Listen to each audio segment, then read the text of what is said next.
You know that feeling you look around at, well, all the stuff in your life, your phone, maybe your clothes, even just the food in the fridge, and you think, how?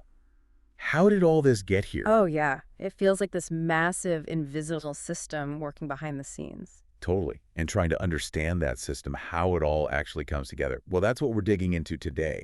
We're doing a deep dive into operations management. Exactly. Because behind, every single product, every service we use, there's this whole field making sure it happens properly, Yeah. efficiently. Like the engine room of a business, sort of. That's a great way to put it. And look, this isn't just for business students. Understanding these ideas gives you this really cool insight into how things work. Yeah, definitely. Whether you're like prepping for a meeting or trying to get a handle on a new industry, or maybe you're just curious, this deep dive should give you a good shortcut. And we're pulling our insights today from Principles of Operations Management. It's a really solid resource on the whole topic. Right. So our mission today is pretty straightforward. Yeah. Let's collect the key takeaways. What is operations management, really? Why is it so important? And what are the main components? Okay, let's do it. So fundamentally, operations management, it's about managing all those activities that actually produce goods or deliver services. So managing the doing part. Pretty much. It's overseeing that whole transformation process. You take inputs, materials, information, people, whatever, and you turn them into outputs, the finished things. Okay, like a bakery. Inputs are flour, sugar, the baker, the oven. Right. Transformation is the mixing, the baking. And the output is delicious bread, hopefully. Exactly. And when we look at how well that transformation happens, we're usually focused on two big things. Yeah. Effectiveness and efficiency. Okay, break those down. Effectiveness. Effectiveness is basically, are you doing the right things? Are you achieving your goals? Is that bakery actually making good bread that people want to buy? Right. Hitting the target, meeting the need. Precisely. And then efficiency is about how you're doing it. Are you using your resources wisely? Minimizing wasted flour. Using the baker's time well. Getting the most out of that oven. So doing things right versus doing the right things. Sort of. Yeah, that's a good way to think about it. Both are crucial. Okay, that makes sense. So sticking with our bakery or any operation system, what are the key elements inside that transformation box? Well, you've basically got three core parts. First, the inputs, everything that goes into the process. Like we said, flour, sugar. What else? It can be a lot. Natural resources, raw materials, physical things like buildings, machines. Very importantly, human resources, your people. Financial resources, so money. Information is a big one too. Recipes, customer orders, that kind of thing. And even time itself is an input. Wow, okay. That's quite a list. So for the bakery, ingredients, cups, the building, the machines, the staff, the cash register, the recipes, the opening hours. Got it. What's next? Next up is the transformation process itself. This is the real core. It's all the actions, the steps that actually convert those inputs into something else. The mixing, the kneading, the baking. Yeah. The actual work. Exactly, the value-adding stuff. And then finally, You get your outputs, the results, the finished goods or services. the bread, the cakes, the coffee, maybe even a nice atmosphere in the shop. Yeah, absolutely. The output can be tangible, like the bread, or intangible, like the service experience. Okay, clear. Now, the book mentions a distinction between managing operations for manufacturing versus services. That seems important. Oh, it's fundamental. Manufacturing operations, they create tangible products, physical things you can, touch and see, a car, a phone, a bag of flour. Physical stuff. Whereas service operations deliver intangible outputs, things like getting financial advice or taking a flight or having your lawn mowed. You get a benefit, an experience maybe, but not a physical object to take home. But, so many businesses do both now, don't they? Like a restaurant. Yeah. You get the food, that's tangible. But the service, the ambiance, that's intangible. Exactly. The lines are definitely blurring. Lots of businesses offer a blend. Think about, say, a company that sells smart thermostats. Okay. The thermostat itself is tangible, right? But then they might use the data from it to offer you personalized energy-saving advice or remote diagnostics. That's a service layered on top. Ah, interesting. Using the product data to create a service. Clever. Very common now. And technology is often the key enabler there. Right. Let's talk technology. It feels like it's completely changed the game in operations. It absolutely has. I mean, keeping up with technology is basically essential for staying competitive. In manufacturing, it's huge for speeding things up, using materials better, boosting productivity. And cutting costs, I assume. Definitely cutting costs. Think about automated production lines. Cars moving along conveyor belts, robots doing the welding and assembly. Yeah, you see clips of that. It's pretty amazing. It is. And it's all often controlled by complex computer systems. Robots can do things with a precision and speed and consistency that's, well, frankly, often beyond human capability for repetitive tasks. So robots and computer control are big ones. What else? Well, there's CAD, computer-aided design. This is software engineers use to create and modify product designs digitally. Instead of drawing blueprints by hand, they build a 3D model on the computer. Like a virtual prototype. Exactly. You can test things, tweak things, all before you make anything physical. Saves a ton of time and resources. Okay. CAD for design. And then there's CAM, computer-aided manufacturing. This software takes the design from CAD and basically tells the machines on the factory floor what to do. How to cut the metal, where to drill the holes. So CAD designs it, CAM tells machines how to make it. You got it. Creates a really smooth link from design to production. And we can't forget online stuff either. Websites, apps. They've totally changed how customers buy things, track orders, get help. That's operations too. Yeah, the customer-facing side. Huge changes there. Okay, so technology is key. But you still need the actual stuff to make things with. Materials management. That sounds crucial. Oh, absolutely. Materials management is all about making sure you have the right inputs, the right materials, components available when and where you need them for production. How do businesses even start to plan for that? It sounds like a massive juggling act. It is. It starts with forecasting, trying to predict future demand, often using past sales data, current trends, market intelligence, Okay, so guessing what you'll need to make. Educated guessing, hopefully. Based on that forecast, you create a master production schedule, or MPS. This is the big picture plan.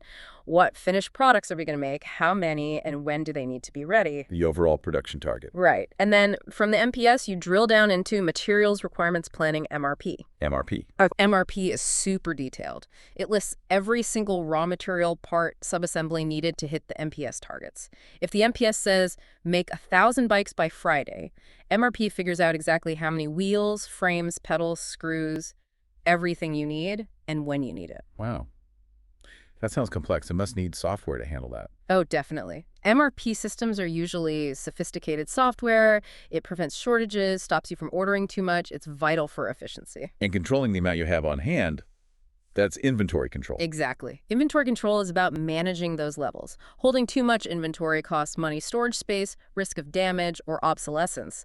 But holding too little risks shutting down production. It's a balance. And that famous just-in-time system, JIT, that fits in here. Precisely. JIT aims to have materials arrive just as they're needed in the production process. Almost no inventory is held. Sounds super efficient. It can be incredibly efficient, slashes storage costs, but it makes you very reliant on your suppliers being perfectly on time.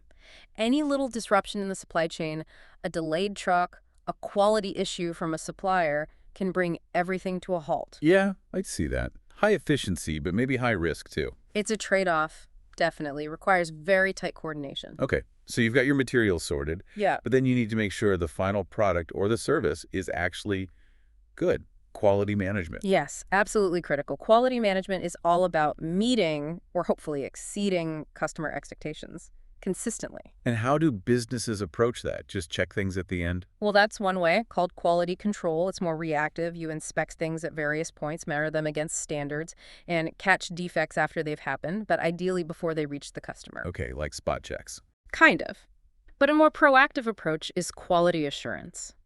This focuses on building systems and processes to prevent defects in the first place.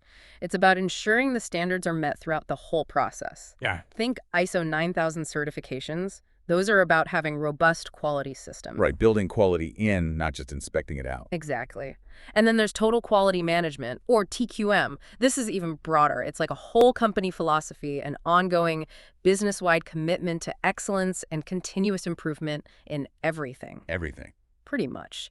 TQM often involves empowering employees to spot and fix problems, constantly looking for small improvements, and really focusing intensely on what the customer actually wants and needs. So it's a cultural thing almost. Very much so. It aims to bake quality into the DNA of the organization. Think companies like Toyota, they're famous for their TQM approach. Right. Okay, so quality is key. Alongside that, you mentioned waste earlier. Yeah. Minimizing waste seems like a big theme too. Huge. Waste minimization is just about reducing anything unwanted or unusable that gets generated. Less waste means lower costs, obviously, but it's also better for the environment, which ties into effectiveness now, too. And the classic strategy is? Reduce, reuse, recycle. Applying that thinking at every single stage, from how you design products to how you source materials to what happens at the end of a product's life. It's about efficiency and responsibility. Makes sense. The book also mentions lean management. Is that related to waste? Very much so.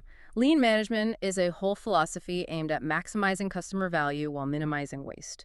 All kinds of wasted time, wasted materials, wasted movement, defects, anything that doesn't add value from the customer's perspective. So streamlining everything. Essentially, yes. Doing more with less. Oh. There are core principles like pull, where you only make something when a customer actually orders it. Like JIT, but maybe broader? Similar thinking, yeah. Then there's one-piece flow, trying to move things smoothly through the process one unit at a time instead of in big batches that sit around. Tax time, matching your production pace precisely to customer demand. And the goal of zero defects, constantly striving to eliminate errors. It sounds like a really disciplined way of operating. It is very focused on efficiency and quality. And it connects to another point, social responsibility. How so? Well, businesses are increasingly expected to consider their wider impact. Corporate social responsibility, or CSR. Thinking about environmental sustainability, ethical sourcing, how they treat employees. It's becoming part of how operations are judged. So it's not just about profit anymore. Increasingly, no. Good CSR can actually boost performance, enhance reputation. Customers care about this stuff. So in operations, it means things like choosing sustainable materials, managing waste responsibly, ensuring fair labor practices in your supply chain. Right. Which brings us to the global aspect. Operations aren't usually just local anymore, are they? Rarely, for many businesses. Managing global operations adds layers of complexity. You have global sourcing, finding the best or cheapest materials from anywhere in the world. Okay. You might have overseas manufacture, actually making your products in a different country, maybe for cost reasons or specific expertise. So design here, source there, make somewhere else entirely. Could be. And then there's global outsourcing, contracting out specific functions like IT support or customer service, maybe even parts of manufacturing, to companies in other countries. That sounds like it needs incredibly careful management. Logistics, different rules, cultures. Absolutely. It offers huge opportunities for efficiency and accessing resources, but managing those global supply chains and operations is a major strategic challenge. Wow. Okay, we have covered a lot of ground here. This whole field of operations management, it's pretty vast. It really is. So if we were to boil it all down, what's the main thing you'd want someone listening to take away from this deep dive? I think the key thing is that operations management is this absolutely vital, constantly evolving function. It's right at the heart of how organizations create value. It's this mix of efficiency, effectiveness, using technology smartly, and really strategic thinking about how to deliver what customers need. Yeah, it's not just about factory floors, is it? It's so much broader. Much broader. Services, information, technology, it touches everything. What was the most maybe surprising or interesting bit for you as we talked through it, like an aha moment? For me, it's probably just how deeply interconnected everything is. You know, you tweak your materials management with JIT, and suddenly your vulnerability to supply chain disruptions goes up, you improve quality control, and it impacts your waste levels. It's all one big system. You can't really isolate one piece. That's a great point.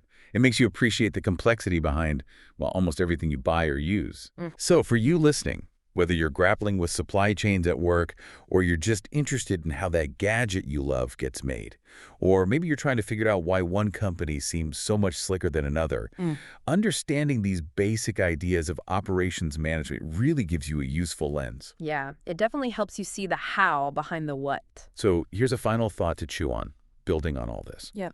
As things like AI and advanced automation become even more powerful and integrated, how might that change the core transformation process itself?